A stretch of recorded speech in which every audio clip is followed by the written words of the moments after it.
Дорогие друзья, привет!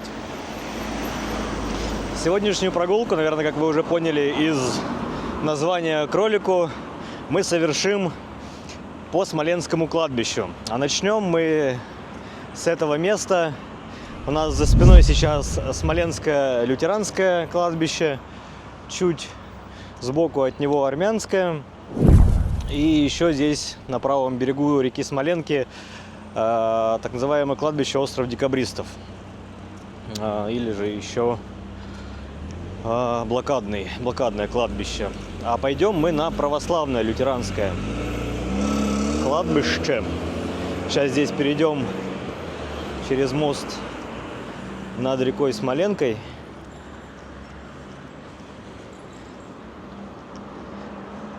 Считается, что на Васильевском острове расположен один из старейших некрополей Санкт-Петербурга.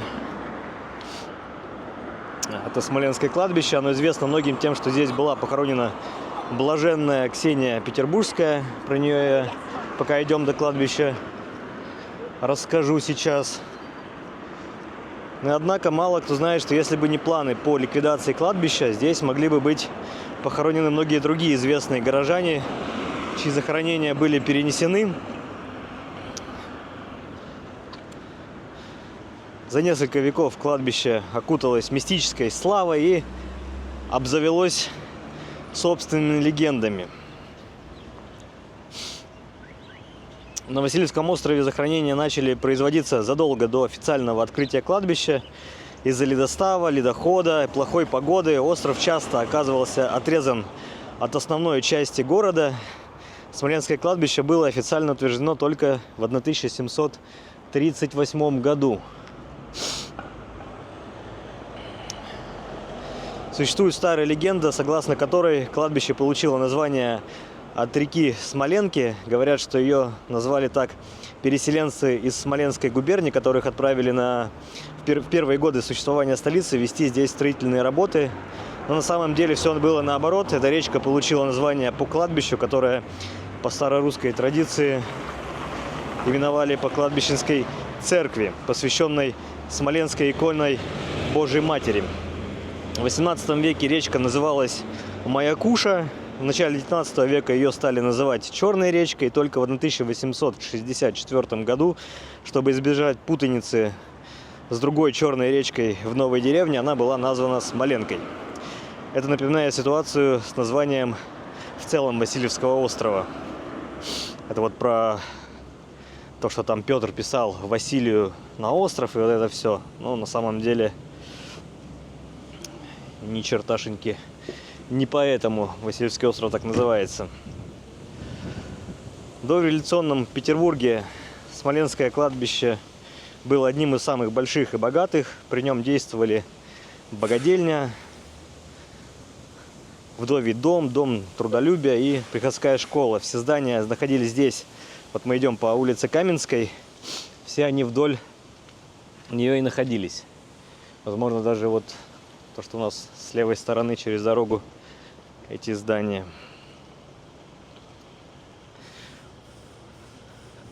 Даже здесь большой доходный дом им принадлежал, построенный в 1904 году. Одной из традиций, которая никак не сочеталась с атмосферой кладбища, были ежегодные гуляния в день праздника Смоленской иконы Божьей Матери. В этот день нужно было посещать могилы близких, поминать их и совершать тризну. Но, насколько мне известно, это вся история еще с языческих времен. Традиция такая существовала.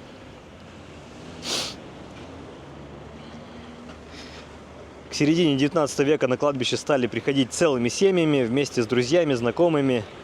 Они брали с собой много алкоголя, еды, самовары. Кладбище превращалось в большую ярмарку с песнями, плясками. Дети играли в прятки среди могил, а некоторые даже засыпали там.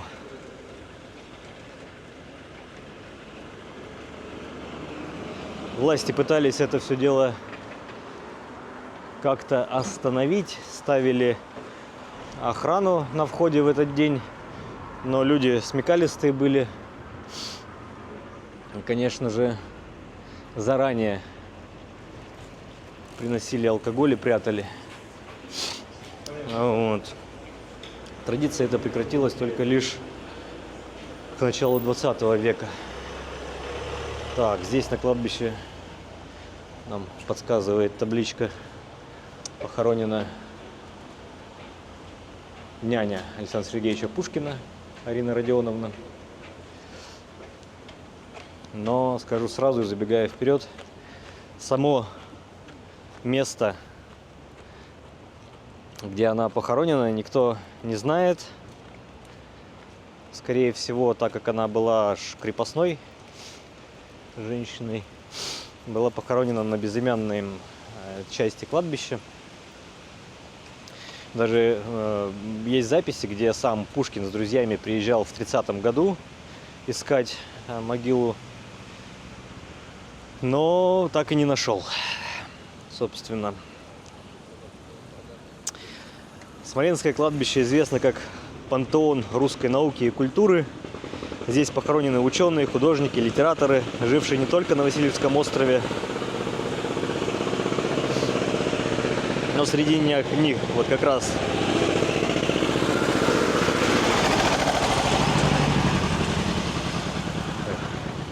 трактора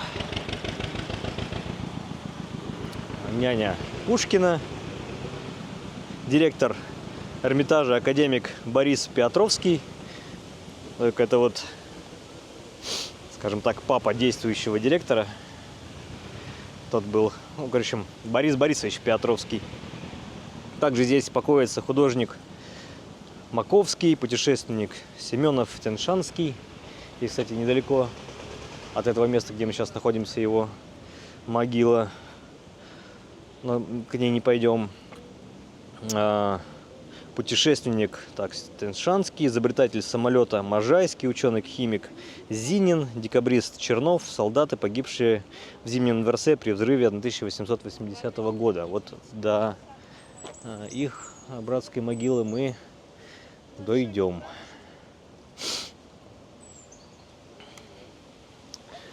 На кладбище есть масонские захоронения. Так, давайте здесь обойдем чуть-чуть.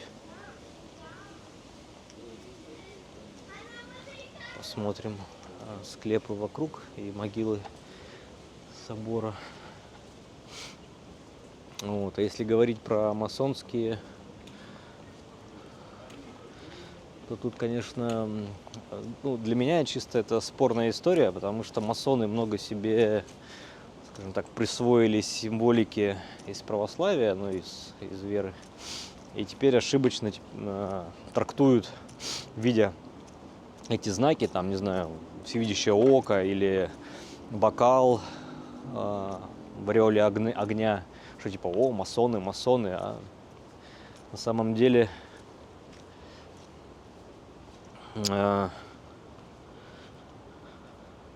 это символизирует становление на правильную основу и продвижение Божие. Чаша в окне, а вон она, кстати. Идемте глянем.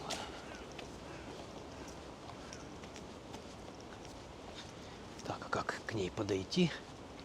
Вот здесь, наверное, по тропинке.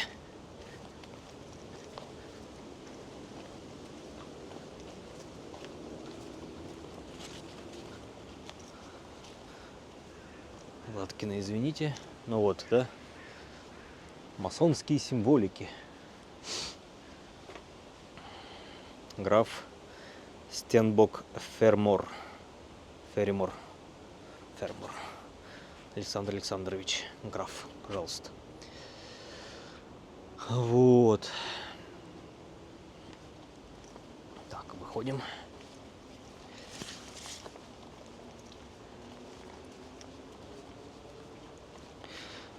Многие исторические захоронения на Смоленском кладбище были утрачены, так как частые наводнения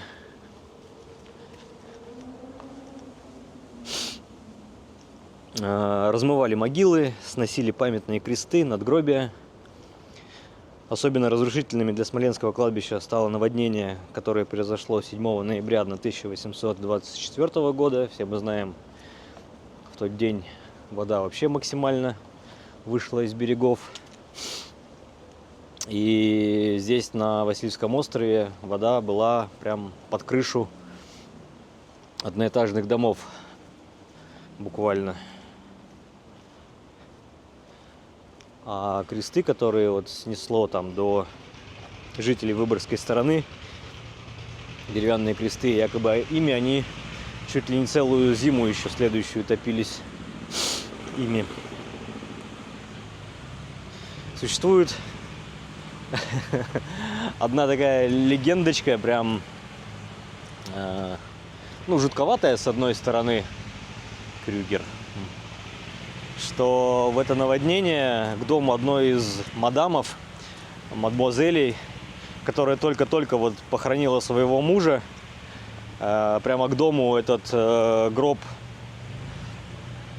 прибила в то время, когда она там развлекалась со своим любовником. Вот. Да. Многие из могил могли исчезнуть или были утрачены не только из-за наводнения, но и попросту из-за отсутствия ухода за ними. Могилы бедных крестьян могли исчезнуть вместе со всеми остальными могилами на Смоленском кладбище, ведь его ждала участь превращения в парк, что ли. Да и в целом многие некрополи в годы становления советской власти закрывались. Власти официально объясняли ликвидацию кладбищ тем, что они мешают развитию города. Однако на самом деле власти Ленинграда считали кладбища с храмами источниками религиозного дурмана. Поэтому в Ленинграде 20-30-х годов были уничтожены Митрофаневское, Малоохтинское, Выборгское кладбище. Та же судьба ожидала Смоленское, на месте которого планировали сделать парк культуры и отдыха. Вот если нам пойти налево по этой дорожке, мы сейчас бы попали сразу к часовне Ксении Петербургской, но мы пройдемся по центральной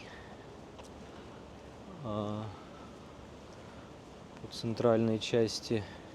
Я вам расскажу про Ксению Петербургскую, ее историю.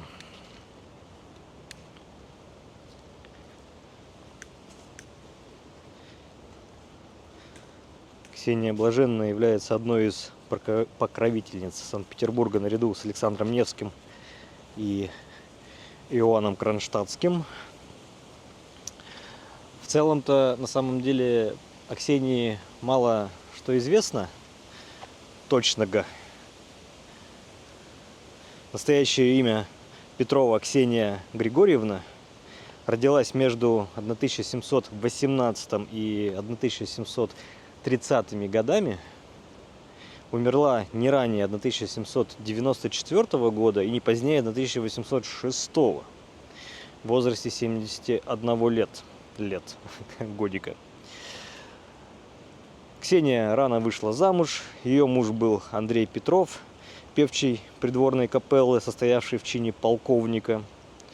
Жили они счастливо, но в 26 лет, после 3 лет брака,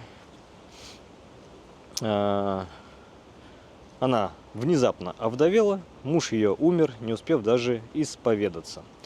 Ксению сильно потрясли эти события, и после смерти мужа она отдала все свои сбережения на благотворительность, посвятила жизнь служению Богу.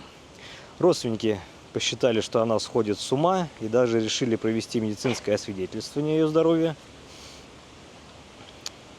Медики заявили, что она абсолютно психически здоровая и вправе распоряжаться своим имуществом, как ей захочется. Она намеренно приняла на себя подвиг юродства. Чуть-чуть пройдемся здесь.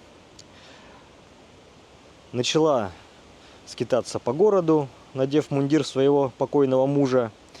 Она перестала отзываться на собственное имя и говорила всем, что умерла именно Ксения, а Андрей Петров еще жив, будет еще долго жить.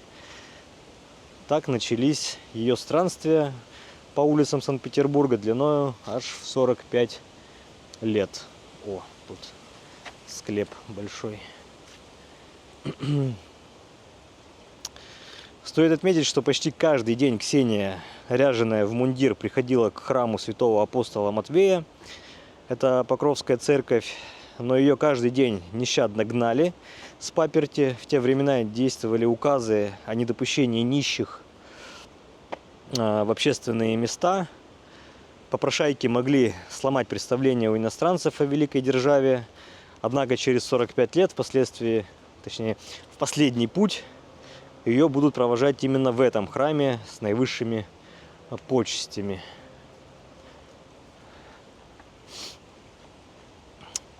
Нищенку стали быстро узнавать в народе. Она отличалась от других бездомных тем, что никогда ничего не просила для себя.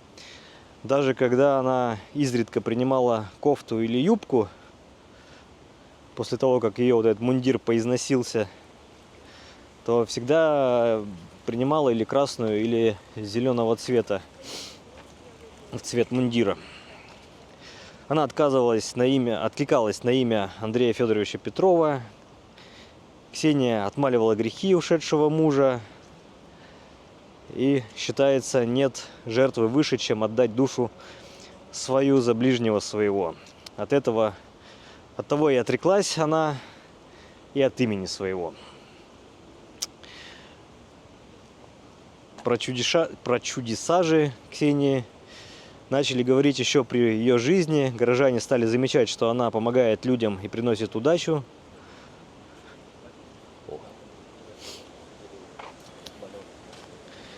Извозчики гонялись за ней табунами, так как у того, кто ее подвозил, был хороший прибыльный день.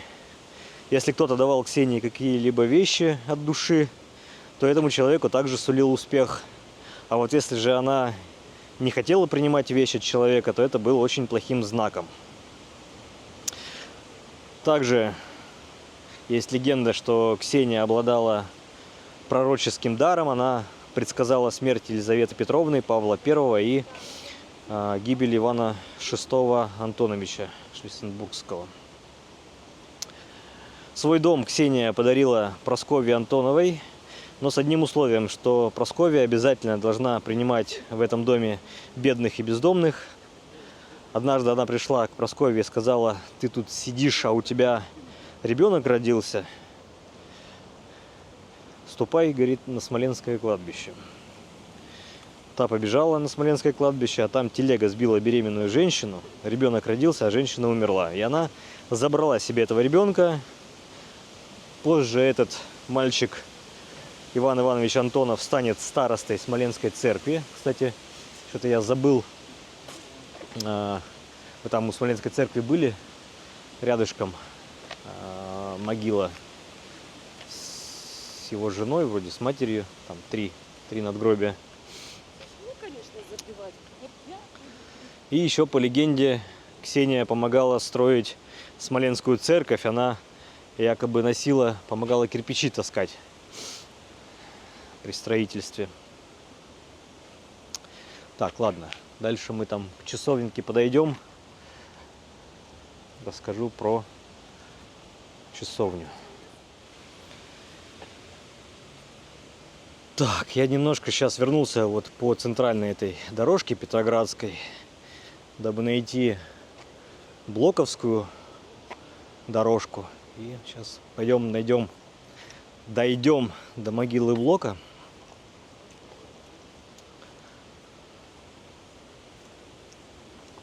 Здесь она рядышком. С Блоком здесь тоже очень интересная история, потому что его перезахоронили то ли в 41-м, то ли в 44-м году. Умер-то он в возрасте 41 годика. Болезный был. На лечение советская власть его так и не отпустила, а в день, когда якобы ему подписали, оформили загранпаспорт, он и умер скоропостижно. Вот. А в годовщину 20-летия с его кончины решили его перезахоронить на Волковском кладбище. Опа, вот здесь, вот он, здравствуйте, Александр Блок. Здесь поэт был похоронен 10 августа 2021 года. Вот, в 1944 году прах был перенесен на литераторские мостики Волкова кладбища. Да. А легенда-то и страшилка заключается в том, что якобы перезахоронили только череп. Тело здесь, а на Волковском кладбище подложили череп в один из склепов там какого-то барона.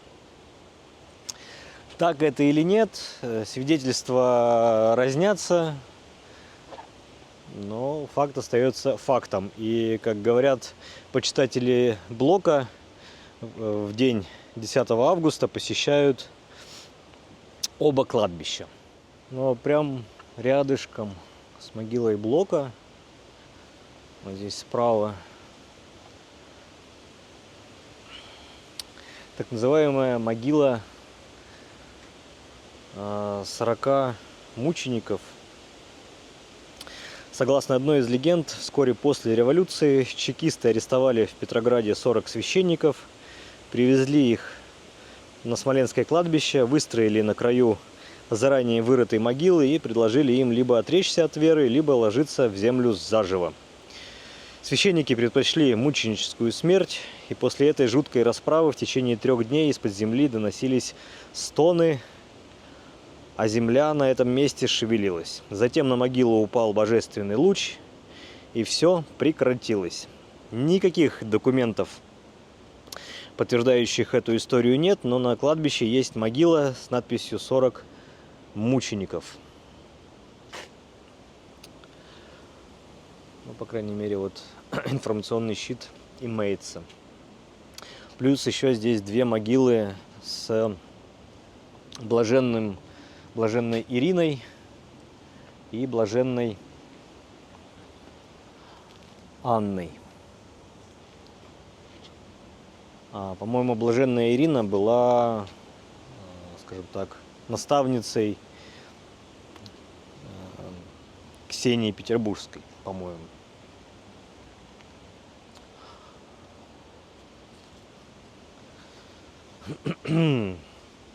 В 1938 году кладбище закрыли для новых захоронений. Власти приняли решение перенести некоторые особо значимые захоронения в другие некрополи. Место своего захоронения сменили такие известные люди, как архитектор Захаров.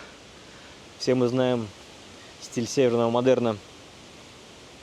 Уже не раз говорили. Скульпторы Шубин, Козловский, Мартас, композиторы Бортянский, Лядов, художники Федотов, Шишкин, Крамской и многие другие. В 1947 году верующим вернули закрытый ранее Смоленский храм. Но самой известной, пойдемте тогда в ту сторону, самой известной могилой на кладбище является могила Ксении Блаженной. Все-таки давайте к ней подойдем.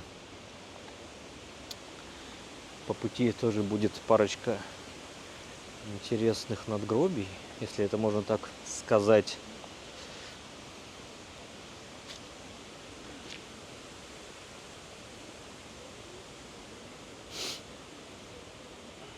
Первый вот у нас по левую руку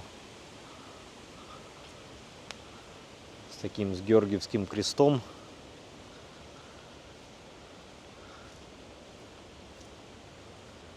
Это Николай Васильевич Копытов, адмирал, защитник Кронштадта.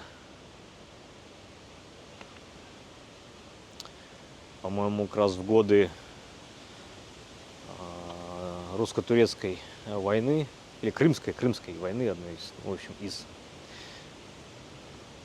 когда англичане тут решили к нам заехать в Кронштадт на завтрак, а пообедать в Петербурге.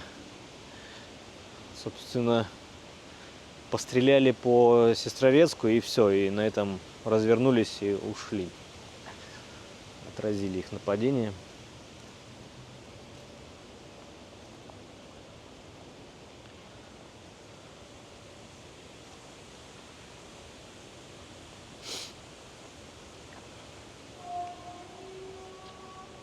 О, там какая-то служба началась.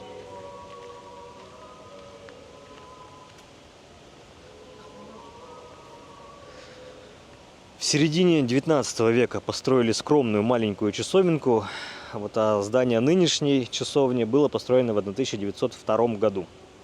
После революции часовню решили закрыть, но люди все равно приходили, загадывали желания. И чтобы желание сбылось, надо обойти против часовой стрелки часовню 3 раза, взяв с собой записку с желанием, затем прислониться лбом к стене и попросить Ксению о том, что хочешь.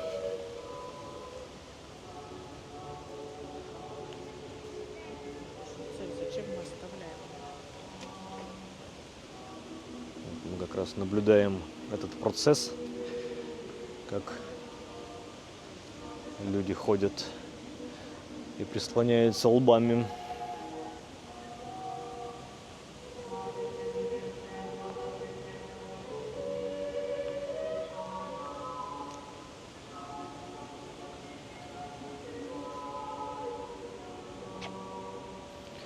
Давайте тоже сделаем один кружок, хотя бы.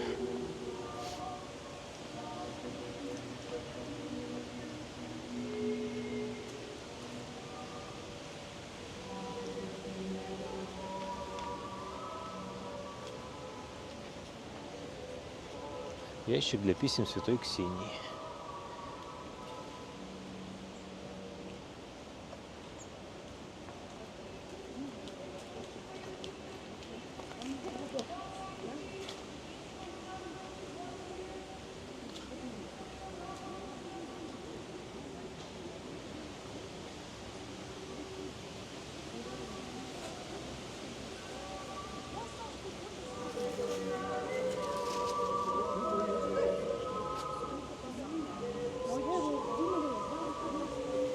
Так, я помню про солдат, погибших при покушении на Александра II в 1880 году.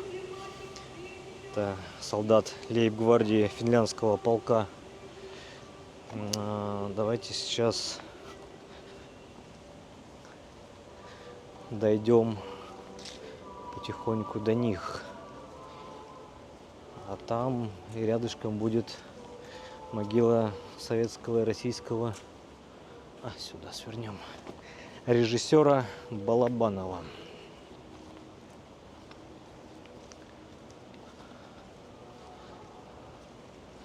Заодно посмотрим, прогуляемся по кладбищу. Слушайте, есть свежая могила 21 года. Интересно.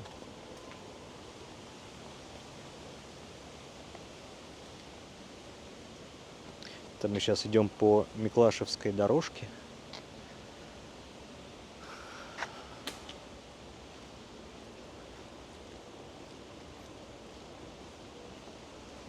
Видно, что вот есть места, где раньше когда-то что-то было, но не ухаживают, и это все дело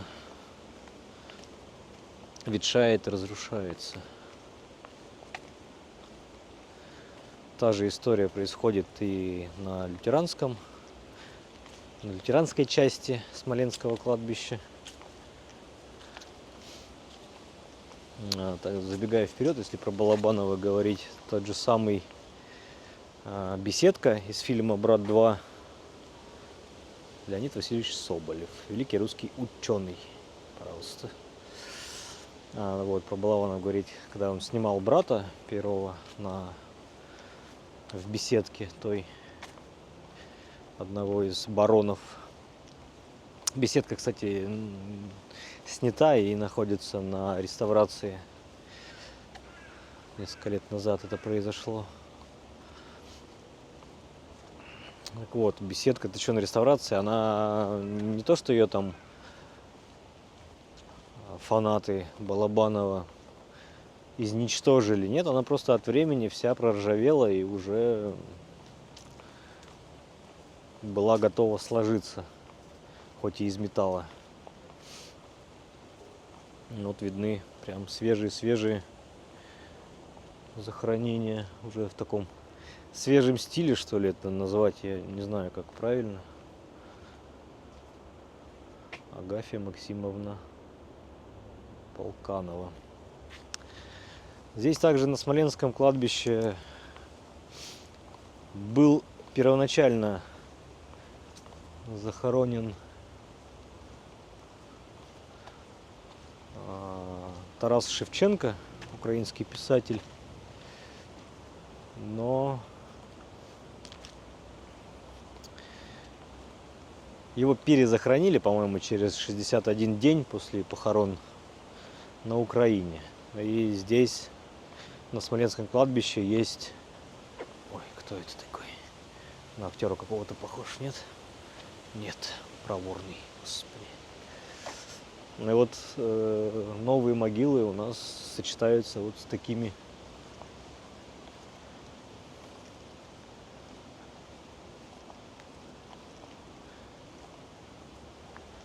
здесь есть информационный щит как раз вот про лейб-гвардии финляндский полк. Солдаты, которые на самом деле стали жертвами народовольцев, которые путем террора решили бороться с царской властью и, желая подорвать Александра II, подорвали, ну, точнее, их жертвами стали солдаты, ни в чем не повинные. Да.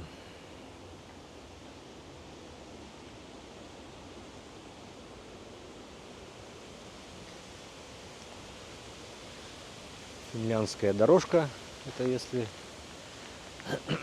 ориентир нужен. Так, и отсюда уже нас дойдем по Новгородской. Мы идем до третьей дорожки. Вот следующий поворот налево нас выведет к могиле Балабанова.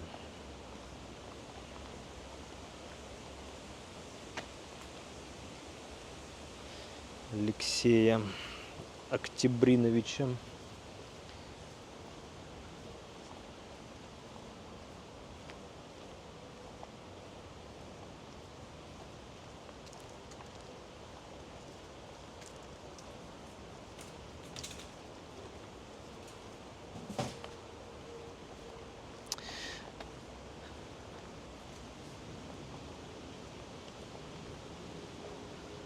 Скорее всего, это она, третья дорожка.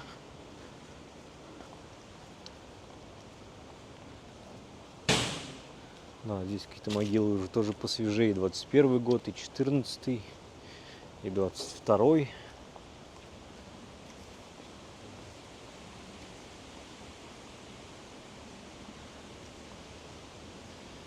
есть безымянные кресты.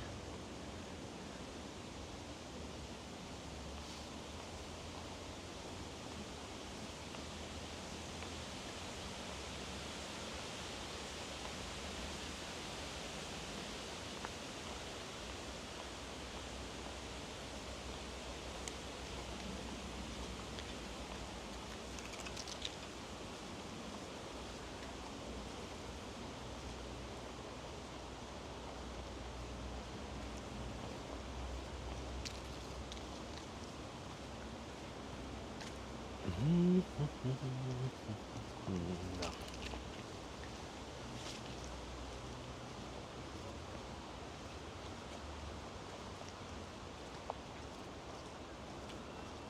Вот на московской дорожке как раз опознавательным для нас будет знаком это вот эта часовенка, ну, или склеп такой.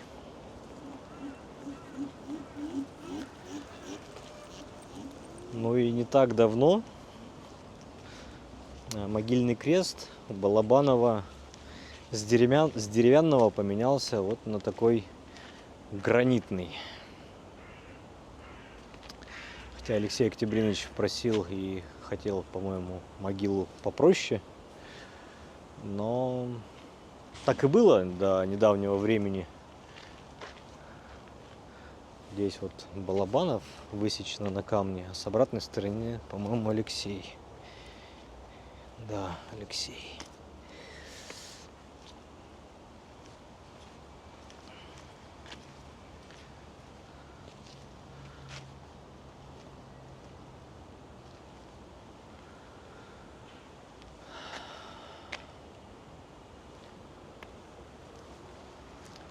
Да, конечно, как вот эти все артефакты прошлого, склепы, которым несколько веков, сочетаются с современными могилами, это не то чтобы жутко, но, друзья, здесь очень спокойно. Можно ли вообще какую-то оценку или там критерий кладбищу давать, но жуткого ничего нет. Здесь я, кстати, прошел мимо, там недалеко от часовни Ксении Блаженной. Кстати, давайте туда, в ту сторону сейчас пойду, я забыл кое-что рассказать про Ксению, про ее могилу, про ее часовню. Там недалеко могила Эдуарда Хиля. Это вот этого мистера Трололо.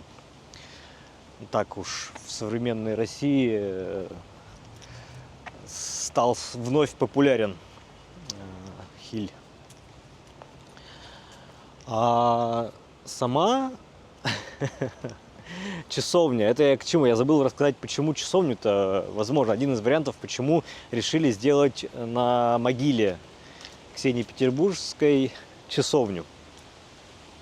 Потому что многие, кто приходил на ее могилу, брал там условно горсточку земли с собой, дабы исцелиться, вылечиться там, ну или на удачу. Ну и в итоге могильный холмик каждый раз не то чтобы пропадал, а исчезал или, возможно, там, ну, собственно. Дабы этого не происходило, часовню на этом месте и решили построить. Такая вот интересная особенность.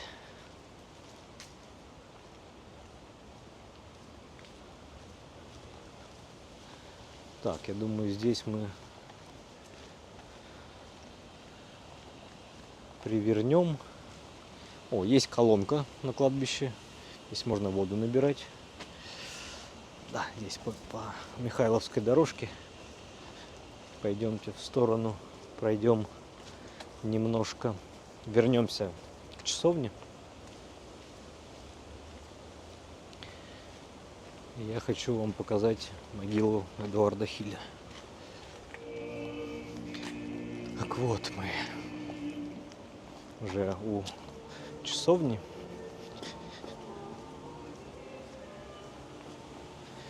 И слева от нее, я не знаю, с какой стороны вы к ней подойдете,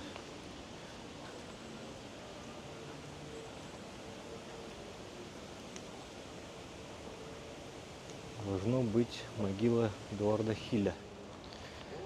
Его могила тоже слегка видоизменилась, но в силу того, что раньше только Эдуард Анатольевич здесь был похоронен, но вот в январе 24 года рядом похоронили его, получается, жену, да, Зою Александровну.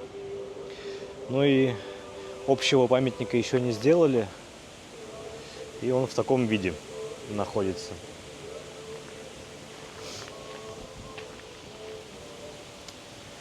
Что, друзья,